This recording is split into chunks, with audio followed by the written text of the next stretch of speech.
Welcome back everybody to another video. I'm here with this 2008 Honda Pilot and we're going to do shocks and struts. I'm going to take you through step by step, show you all the tools, all the areas you need to tear apart. Like, share, subscribe, and let's get into it.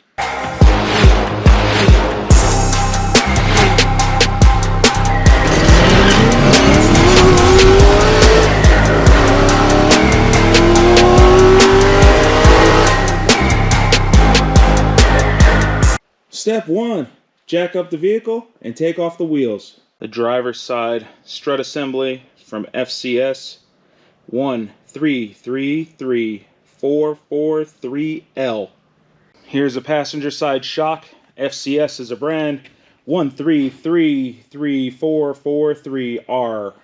These are the rear shocks we're using from Rock Auto. FCS is a brand. 342873. Go through with some PB Blaster.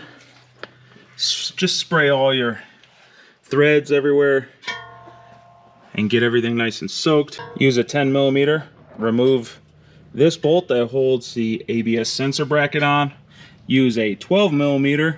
Remove this brake line mount from the strut. There's two ways to remove this sway bar end link depending on how rusted and how nasty it is. Number one way, just put a 17mm socket, deep socket, with an impact and zip it off fast. Well, you can even hold it here to hold pressure on the stud in the middle. And if you don't have a bunch of rust, it'll come off. Number two, you need a 6mm Allen head that fits inside of here, and then a box wrench, and then you spin the center with the Allen head until it comes apart. After zipping off the nut, you just slide this over and out of the way because we're going to reuse that. To get these two big nuts and bolts that hold the strut in, you're going to use a 24mm box wrench and a 24mm socket, and you're going to remove the nut all the way but leave the bolts in for right now. We're disconnected from everything now. Under here, nothing is connecting the strut. We just have these holding it in place. Now we're going to go on top, under the hood, and remove the three nuts that hold the top of the strut in. To get to the bolts for the top of the strut, put a flathead screwdriver in here, pop that out, and now you can see the top of the strut in the three nuts. They're going to be 14mm if they're factory. If they're not factory, then you're just going to have to see what the aftermarket ones are.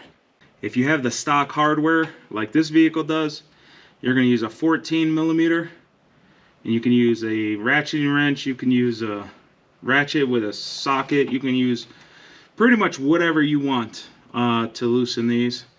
I would suggest do the two harder to reach ones first and then do the last one, because once you start doing the last one, the strut will start to lower and put pressure on the whatever one's left.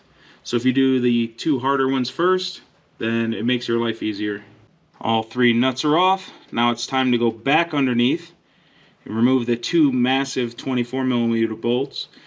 You're going to grab the spring here, support it as you're pulling this bolt out, and then you're going to bring this bottom down this way, grab the top, tilt it out here, and slide it out the front. So you're pretty much going to go down a little bit, rotate it towards the outside of the car, yank it out. Before putting the new strut in, put them side by side, verify everything looks the same, all the mounting points and everything. You're going to reverse the steps now to put the new one in. So you're going to slide it in like so, clear the fender well, and you're going to get the lines, the holes lined up in the top. At the same time you're holding this all together, you need one person to go on top, take the little bolts that came with this, and just get them hand started. Now that those up top are started by hand, we're just going to tighten all this garbage down here again. We're going to start by putting these 24s on, torquing those to good and tight, which is really tight, without breaking the bolts. If you want a torque spec, it's on Google, go find it. I don't use torque specs. Make sure you reconnect the sway bar, Double check everything is nice and tight. Now we're going to put the wheel on it. We're going to lower it on its own body weight, and then we're going to hand torque the 3 nuts on top. The new hardware for the new struts just happens to be a 15 millimeter. So I'm just going to grab a ratchet and I'm going to torque these down. Grab your little panel. You're going to set it down first and then push the top in. For the rear shocks, you have 1 nut, 1 bolt, and 1 bolt down here to take off. The big bolt at the bottom is a 17 millimeter. The 2 on the top are 14 millimeters. You want to put a slight lift right here to take the pressure off of the shock, and you're just going to jack it up just barely anything, just so the bolts and these nuts come out easily with no pressure yanking on them. Since I jacked it up a little, there's no pressure. They just slid right out. So you pull out the top first, and then wiggle the bottom out, and make sure you don't hit the fender, and then throw this in the garbage. We're going to replace this in reverse order. Make sure you don't hit. Slide the bottom in. Get it slid in. Now slide that bolt all the way through and get it in a few threads. I got this in finger tight. Now you're going to grab here, and you're going to manhandle it to get it in. Get it on the stud first. Now you see the hole. Oh, it doesn't really line up exactly, but we're going to put this nut on, and then we're going to jack it up just a little bit to tweak this upwards so that we can get it lined up for that bolt. Once you got both of these in, I'm going to hand tighten this one first, and then I'll do the nut.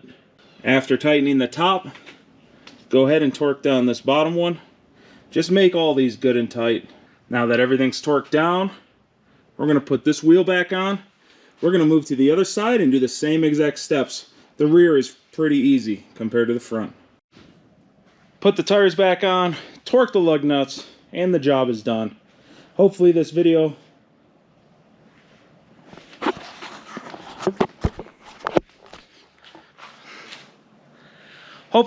saved you a bunch of money. If it did, look me up on Patreon. Give me $1 a month because I'm poor. And watch some more videos. Like, share, subscribe. Till next time, wrench on.